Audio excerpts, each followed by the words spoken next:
Most of my creative projects are plagued by old creative's monsters of self-sabotage and overthinking. That might sound something like, oh, this idea is so basic, or a lot of hangs on this creative decision that you're about to make, better overthink the hell out of it. Or the newest one, this technique that you want to use, that's cheating, that's not allowed. On the other hand, the best way to beat these monsters and unblock your creativity is to actually get off your couch and do something. That's why I'm on my bike, literally in motion. So come with me, let's debunk these myths of old creative and replace them with new creative principles. So that's how we can unblock our creativity. Hey there, I'm Casper. I'm your creativity mentor. I'm mentoring weirdos like us who don't think that they're creative enough, but that's just simply not true. The creativity series, Canal Houses, that I just mentioned, is all about creating an art piece with the canal houses for my iPad case. But actually, the real mission of that series is to break down all creative sabotages that are blocking our creativity. In episode 1, I shared how it took me 10 years to get going with the idea.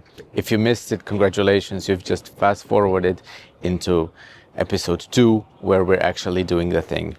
Now we need to find the houses to actually draw and set the foundation for the whole art piece. So come with me, let's explore Amsterdam during golden hour and let's see where it takes us. Ooh, come with me. Let's explore Amsterdam during golden hour and see where it takes us. Great idea, Casper. Do you actually know where you want to start? What kind of canal houses are you even looking for? Does an actual canal need to be seen in front of it? Or are you just going for a general vibe of an old-fashioned Amsterdam house? Also, a lot hangs on the choice which house to go for. You really need to think this through before getting into it. What if you choose the wrong one? That would shoot the whole project in the foot. You're doing this on purpose, aren't you? Now I see what you're doing, Casper. You're self-sabotaging, that's what you're doing. You're gonna choose the wrong houses on purpose, struggle along the project, just so you could give up halfway being done. And then you'll blame it on choosing wrong. And are you going to ignore your inner voice of reason? You're going at it without a plan. It's not a very smart thing to do. Okay, sure, just get out of your house randomly. Go, do, try.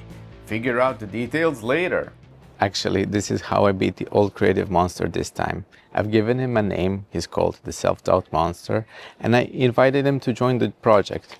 We made a deal. If he'll let me just spring into action and start doing it, I would give him the chance to do the voiceover for this video.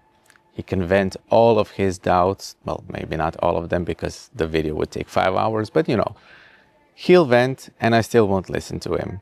The key is to not run away from the problem anymore, but actually to come and embrace it. Okay, I have these doubts and still I can work in spite of them.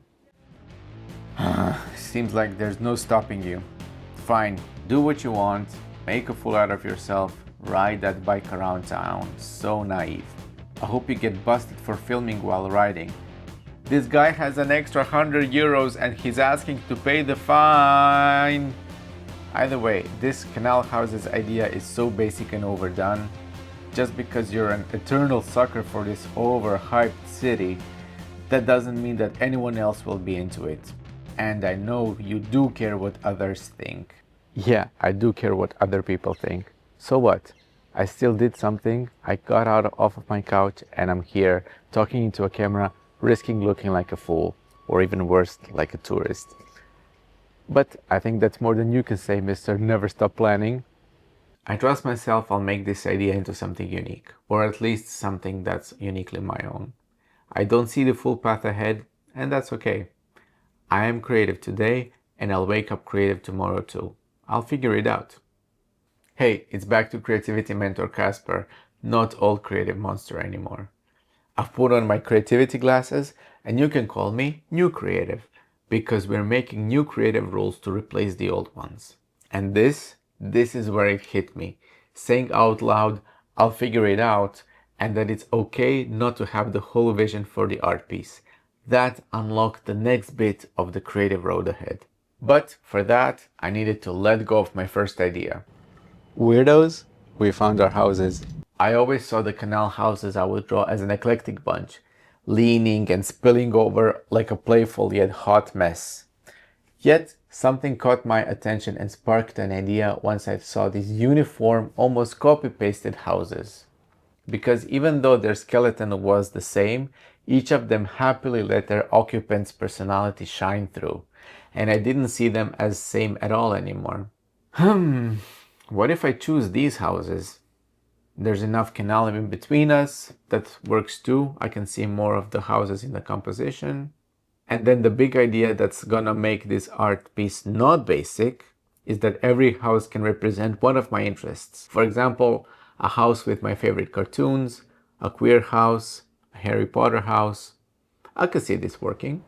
Well, at least you're doing something right. Now, measure the houses, take the perspective into account, and make the sketch the traditional way. No shortcuts with technology or tracing a photo of the houses. Just good old-fashioned... Hey, wait, stop! I didn't mean for you to give up. Hey, what are you gonna do with that photo? And I decided that I'm gonna trace the houses. I know the old creative monster considers this the highest form of artistic cheating, especially when I've done it so easily by just snapping a photo. Well, I have the power to do whatever I like, and I make my own rules. So, old creative monster of self-doubt, this part of the art piece, the houses themselves, that's just going to serve as a canvas for the real story of the piece. And the real story is about the different houses and their inside personalities. There I'll be creative, and there I'll give it my all. If I tried drawing these houses from life now, I would just be giving you more material to criticize me. Yes, my skills are not on that level yet. So what? I'm choosing to have fun and enjoy the process. Nothing you can say will make me value my art less. He's gone. The old creative self-doubt monster is gone. He has nothing to say to this. For now.